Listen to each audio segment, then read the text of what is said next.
Hey, hello everyone, welcome back to my YouTube channel Study with Erika. So today we will start our chapter number 5 that is seeds and seeds. तो ये आपका part 1 है इस chapter का जिसमें page number 42 and 43 cover up करेंगे. So let's start. इसके जितने भी आगे के पेजेस हैं, आगे के पार्ट्स हैं, वो आपको लिंक डिस्क्रिप्शन में मिल जाएंगे. Okay, so let's see your page number 42 जो आपका फर्स्ट पेज है chapter number 5 seeds and seeds का. गाइस सब्सक्राइब द चैनल अगर अभी तक नहीं किया and press the bell icon also. तो देखो इस चैप्टर में हम क्या रीड करेंगे कि कैसे जो सीड्स हैं, डिफरेंट टाइप्स के पल्सेस हैं या चना जैसे सीड है वो हम कैसे कंज्यूम करते हैं और उन सीड से कैसे एक प्लांट ग्रो होता है. तो इसमें बहुत कुछ हमें सीखने को मिलेगा चैप्टर में, तो हम धीरे धीरे पेज वाइज करते जाएंगे. सो लेट्स स्टार्ट. सबसे पहले आपको एक गोपाल, एक लड़का है, उसकी स्टोरी बताई गई, हम उसको रीड करते हैं.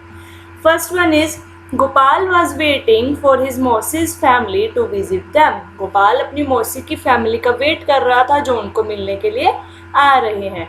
They will be coming the next day for their holidays. मतलब वो अगले दिन आने वाले थे छुट्टियों के लिए. He was thinking about all the fun and nice food that he would have with his cousins. वो सोच रहा है कि जब उसकी मौसी आएगी और कज़न्स आएंगे छुट्टियां मनाने के लिए उसके पास, तो वो क्या क्या खाना खाएंगे, कैसी कैसी मस्ती करेंगे, वो इस सब चीज़ों के बारे में सोच रहा है.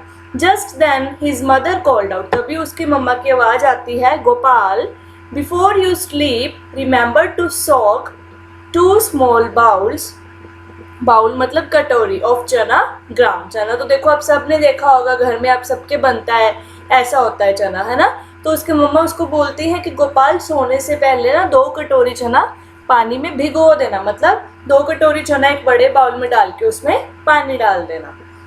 She was going to his बुआज house and would return only in the morning. और उसकी मम्मा कहाँ जा रही थी? उसकी बुआ के घर पे, और वो अगले दिन ही सुबह वापिस आ जाएंगी. As he was soaking the chana, Gopal thought, how will these 2 small bowls enough for 8 person? तो जब वो गोपाल चना भिगोने गए, आप देखो सोने से पहले उसको 2 कटोरी चना भिगोने हैं, उसके मदर ने बोला है. तो जैसे ही वो चने भिगोने लगता है वो सोचता है कि कैसे इतने 2 कम बाउल वाले जो चने हैं वो 8 पर्सन को कैसे पूरा करेंगे. मतलब उसको लग रहा था कि ये तो बहुत कम है. सो ही soaked another 2 बाउल्स ऑफ चना. मतलब उसने 2 की जगह 4 बाउल्स ऑफ चना भिगो दिए, डिप कर दिए. When his mother returned the next morning, तो अगली सुबह जब उसकी mother I, she saw that the chana was overflowing from the vessel. तो उसने देखा जो गोपाल ने चने डिप किए थे, सोक किए थे, वो ओवरफ्लो कर रहे हैं. मतलब जिस बॉक्स में डिप किए थे उसमें से बाहर आ रहे हैं. How much did you soak? asked his mother. तो उसकी मदर ने गोपाल को पूछा, बड़े गुस्से में पूछा कि तुमने कितने चना भिगोए थे, ये तो बाहर निकल रहे हैं. How did that happen wondered Gopal. और गोपाल हैरान हो गया कि ये कैसे हो गया, मैंने तो चना बड़े अच्छे से भिगोए थे, प्रॉपर भिगोए थे, और ये ओवरफ्लो कैसे कर गए. You soak too much. Anyway it is good. Now I will cook half of them and leave the other half to sprout. तो उसकी मदर क्या बोलती है कि तुमने बहुत सारे चना भिगो दिए, पर कोई बात नहीं, हम हाफ की सब्जी बना लेंगे, मतलब हाफ को कुक कर लेंगे, एंड जो हाफ उसने थोड़े ज़्यादा भिगो दिया हम उसको स्प्राउट कर लेंगे. अब स्प्राउट क्या होता है? स्प्राउट होता है जब आप चना को थोड़े दिनों के लिए कपड़े में, एक वेट क्लॉथ में रख देते हो तो वो स्प्राउट हो जाते हैं, लाइक दिस. आपने देखा होगा, आपके घर पे भी बनते होंगे, और ये बहुत न्यूट्रिशियस होते हैं. I can send these to your aunt. The doctor has told her to eat sprouts. तो वो बोल रही है कि आधे जो चने का हम स्प्राउट बनाएंगे वो मैं तुम्हारी आंटी को भेज दूँगी, बिकॉज डॉक्टर ने उनको स्प्राउट्स खाने के लिए कहा है. Mother said she tied half of the soaked chana in a wet cloth. तो उसने क्या किया, जिस चने की सब्जी बनानी थी वो तो अलग कर ली, और जिनको स्प्राउट करना था उसको एक गीले कपड़े में डाल के उसको हैंग कर दिया. मतलब कहीं एक साइड पे रख दिया ताकि वो थोड़ी देर टाइम बाद स्प्राउट हो जाए.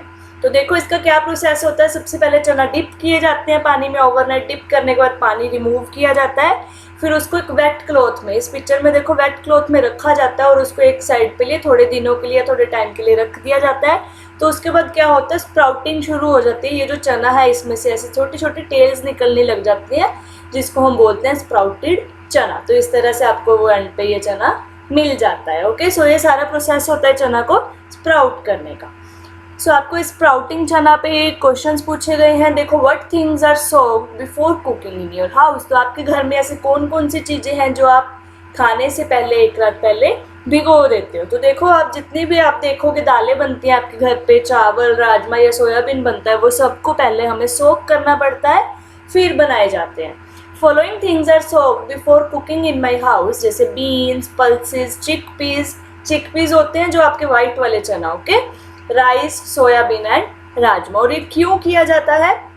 These things are soaked to make them soft so that they can be cooked easily, ताकि वो अच्छे से कुक हो पाए। सोकिंग करने से क्या होता है, ओवरनाइट सोकिंग करने से क्या होता है, वो जो आप चीज़ सोक कर रहे हो बहुत सॉफ्ट हो जाती है और उसकी जब हम कुकिंग करते हैं वो ईजिली हो जाती है और उसके बाद वो खाने में भी बहुत सॉफ्ट लगता है। Next one is what things do you eat after sprouting. अभी हमने सोकिंग का देखा कि हम कौन कौन सी चीज़ें सोक करने के बाद खाते हैं, तो अब वो पूछ रहा है कि ऐसे कौन कौन सी आइटम है, कौन कौन से सीड्स हैं जो आप स्प्राउट करने के बाद खाते हो। तो देखो सबसे पहला है हमारा चना, व्हीट चना एंड मूंग दाल। एक मूंग दाल को भी आप ऐसे ही स्प्राउट कर सकते हो। क्या करना है, उसको आपको ओवरनाइट सोक करके रखना है, फिर उसको ड्रेन करके मतलब सारा पानी निकाल के एक वेट क्लॉथ में रख देना है, और थोड़े दिनों बाद या 1-2 दिनों बाद जब आप देखोगे वो स्प्राउट हो जाएंगे। तो इसका प्रोसेस देखो, they are first soaked in water overnight, then water is drained out and the beans are wrapped in a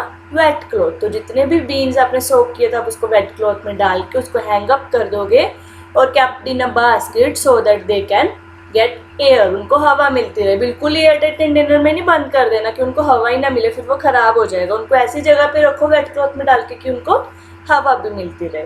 it takes 36 to 48 hours for chana, मतलब 1 से 2 दिन लग जाते हैं चना के लिए, and 24 to 36 hours for moong dal to sprout. तो मूंग दाल को चना से कम टाइम लगता है, चना को मेनली 2 डेज लग जाते हैं और मूंग दाल को 1 डे लगता है स्प्राउट होने के लिए, ठीक है। Let's see next question, has the doctor or someone you know ever told you to eat sprouts. जैसे देखो हमने देखा कि गोपाल की जो आंटी थी उनको डॉक्टर ने बोला है कि उनको स्प्राउट खाने चाहिए। तो क्या आपके घर पे या आपको भी कभी किसी डॉक्टर ने बोला है कि आपको स्प्राउट खाने चाहिए, और क्यों? देखो अगर बोला you can write it as yes, otherwise no, but इसके वाई का आंसर आएगा क्योंकि जो स्प्राउट किया हुआ चना होता है वो बहुत ही न्यूट्रिशियस होता है। Yes, doctor has advised me to sprout daily, to eat sprout daily as they are very nutritious. Okay, so let's come to our next page. First page बहुत ईजी था जिसमें हमने देखा कि चना को स्प्राउट कैसे किया जाता है। देखो यहाँ पे भी आपको एक बहुत अच्छी पिक्चर दिखाई गई है स्प्राउटिंग की।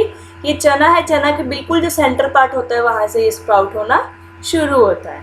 So first one is, do you remember that in class 4th you did an activity with seeds. आपने क्लास 4th में एक एक्टिविटी की थी, वैसे ही हम एक एक्टिविटी और करते हैं सीड्स की ही, okay.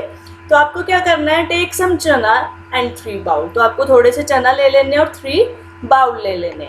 Put 5 chana in first bowl and fill it with the water. जैसे देखो ये फर्स्ट पिक्चर में दिखाया गया, आपको इस बाउल में क्या डालना है, पानी डाल के 5 चना डाल देने हैं, ओके।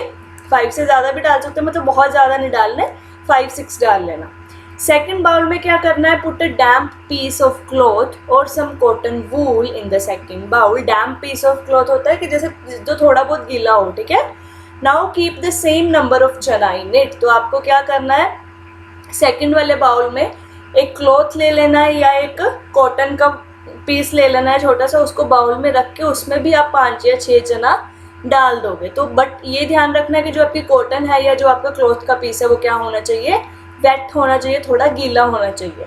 थर्ड बाउल में क्या करना है, put the same number of चना in the third bowl, do not put anything else. बस थर्ड बाउल में आपको कुछ नहीं करना है, एक बाउल लेना है और उसमें 5 to 6 चना ऐसे ही डाल देना। ना तो आपको उसमें पानी डालना है, ना ही आपको उसमें कोई क्लॉथ या कॉटन डालना है, बस ऐसे ही सिंपल 5 चना डाल देना है और उसके बाद तीनों बाउल्स को क्लोज कर देना है। दोबारा सुन लो एक्टिविटी में क्या है, फर्स्ट बाउल में आपको चना के साथ पानी डालना है, सेकंड बाउल में आपको कोई भी एक डैम्प क्लॉथ या कॉटन लेके उसमें चना डालने हैं, थर्ड बाउल में सिर्फ आपको चना डालने हैं, बस 5 या 6 चना डालना है। इसमें थोड़ी ज़्यादा क्वांटिटी दिखाई हुई है, आप 5 और 6 से एक्टिविटी कर सकते हो। सो नेक्स्ट आपको एक चार्ट फिल करना है, observe after 2 days and note the changes in the bowl. तो आपको 2 दिन के लिए वो बाउल ढक के रख देने हैं और 2 दिन बाद आपको चेक करना है कि किस बाउल में कौन सा चेंज आया। तो first one is, are the seeds getting air. तो देखो फर्स्ट वाले में एयर मिल रही है क्या, उसको सोच के देखो, उसको सिर्फ पानी में रखा गया है, उसको एयर मिलेगी, नो। सेकंड वाले में येस, एंड थर्ड वाले में तो प्रॉपर एयर मिल रही है। Next is, are the seeds getting water. देखो इसको पानी मिल रहा है, येस, ये तो ऑलरेडी पानी में है। इसको पानी मिल रहा है, यस, क्योंकि जो हमारा क्लॉथ और कॉटन है वो क्या होगा, वेट, बट थर्ड वाले को पानी नहीं मिल रहा है। यहाँ नो कर लेना प्लीज, यहाँ गलती से यस लिखा गया है, यहाँ नो कर लेना, okay. Next one is what change did you see, आपने क्या चेंज देखा। देखो जिसमें हमने पानी रखा, पानी में चना रखे, वो क्या हो जाएंगे, स्वेलन अप हो जाएंगे, मतलब वो फूल जाएंगे थोड़े से, है ना। और सेकंड वाले में क्या होगा, चना स्प्राउट हो जाएंगे जैसे इस पिक्चर में दिखाया गया। और थर्ड वाले में नो चेंज, क्योंकि ये तो चना जैसे हम एक डब्बे में बंद करके रख देते हैं वैसे हमने एक बाउल में रख दिया, ओके। सो फर्स्ट वाला स्वेलन अप हो जाएगा, सेकंड स्प्राउट एंड थर्ड में no change. Have the seeds sprouted, तो सीड्स देखो सिर्फ सेकंड में स्प्राउट हुए, तो फर्स्ट का आंसर भी नो आएगा एंड थर्ड का भी। तो सीड्स स्प्राउट हुए हैं सिर्फ सेकंड बाउल में, ओके। प्लीज यहाँ पे ठीक कर लेना, यस की जगह ये सेकंड ब्लॉक में नो आएगा क्योंकि थर्ड बाउल को पानी नहीं मिल रहा था। सो नेक्स्ट इस चार्ट से रिलेटेड दो क्वेश्चंस पुट अप किए गए हैं, फटाफट से देखते हैं। In which bowl did the seeds sprout, अब कौन से बाउल में सीड्स स्प्राउट हुए, बाउल नंबर 2। सो हम क्या लिखेंगे, in bowl 2 seeds get sprouted. What difference did you see between these bowls and the other bowls? तो आपको सेकंड वाले बाउल में और बाकी बाउल में क्या डिफरेंस लगा, देखो एक ही डिफरेंस है।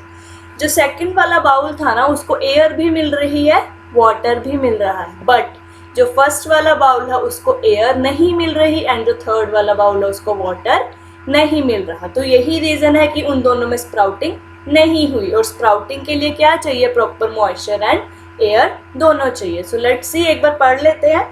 The seed sprouted in the second bowl only, in this bowl seed could go both, उसको क्या दोनों मिल रहे थे, मॉइस्चर मतलब पानी भी मिल रहा था और हवा भी मिल रही थी, which are necessary for sprouting of seeds. But in bowl 1 पानी तो था उनके पास but not excessive air, and third वाले में एयर तो थी उनके पास बट नो वाटर। तो इट मीन्स दोनों में से एक भी चीज़ नहीं सब है और उसके पास, तो वो नेसेसरीली नहीं हुई उसके लिए, इसीलिए वहाँ पे सीड स्प्राउट नहीं हुए। तो ये नेसेसरी है कि उनको मॉइस्चर एंड एयर दोनों मिलने चाहिए, ठीक है। Next one is why did गोपाल्स mother tie the चना इन अ डैम्प क्लॉथ, तो सेम ही रीज़न आएगा इसका भी, गोपाल की मदर ने क्यों टाई किया था, ताकि जो चना है उसको मॉइस्चर एंड एयर दोनों मिलती रहे। Gopal's mother tied the chana in a damp cloth to ensure that the chana seed get proper moisture along with air, क्योंकि अगर moisture and air दोनों मिलेंगे तभी वो necessarily एक condition बनेगी जब हमारा चना sprout हो जाएगा, ओके। आई थिंक ये सारा कुछ आपको समझ आ गया होगा और ये बहुत ईजी था। अगर फिर भी कोई डाउट है, you can ask in the comment section. I will see you soon in the next video with the next 2 pages 44 and 45. Okay, thank you.